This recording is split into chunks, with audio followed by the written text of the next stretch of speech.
প্রকৃতির সৌন্দর্য বিলাতে কখনো তাড়াহুড়া করে না, তবুও তার সৌন্দর্য নিয়মে সম্পন্ন হয়। আপনি যদি প্রকৃতিকে ভালোবাসেন তাহলে সকল জায়গায় তার সৌন্দর্য দেখতে পাবেন। রং প্রকৃতির হাসি।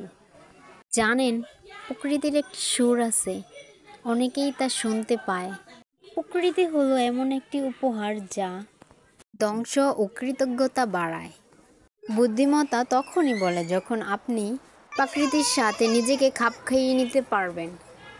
প্রকৃতির ভালোবাসা একমাত্র ভালোবাসা যা মানুষকে বিমোহিত করে না। প্রকৃতির নিয়ম মানতেও জানে, ভাঙতেও জানে। প্রকৃতি হলো এক বিরাট গ্রন্থ যার লেখক খোদা নিজেই। যেখানে শব্দ থেমে যায় সেখানে প্রকৃতি কথা বলে। প্রকৃতি কখনো ঠকায় না, শুধু দেখার চোখ থাকতে হয়।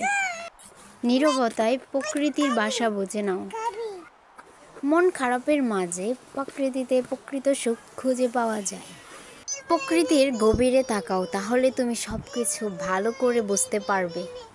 প্রকৃতি তাড়াহুড়া করে না, তবুও তার সবকিছু সম্পূর্ণ হয়।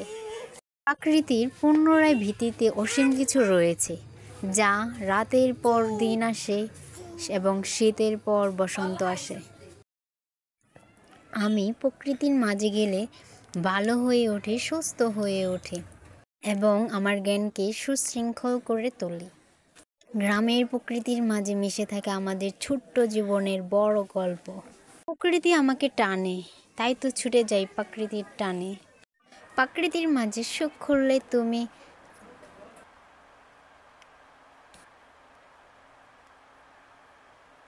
নিজেকে হারাবে।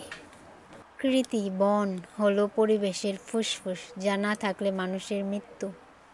সবুজ বনানীর মাঝে হারিয়ে যাওয়া, যেন প্রকৃতির মাঝে নিজেকে নতুন করে খুঁজে পাওয়া। প্রকৃতির মাঝে খুঁজে পাওয়া এমন এক সৌন্দর্য যা প্রশংসতা ও সৌন্দর্য বাড়ায়, যা মানুষের কর্মকাণ্ডের মধ্যে কোনো মিল থাকে না।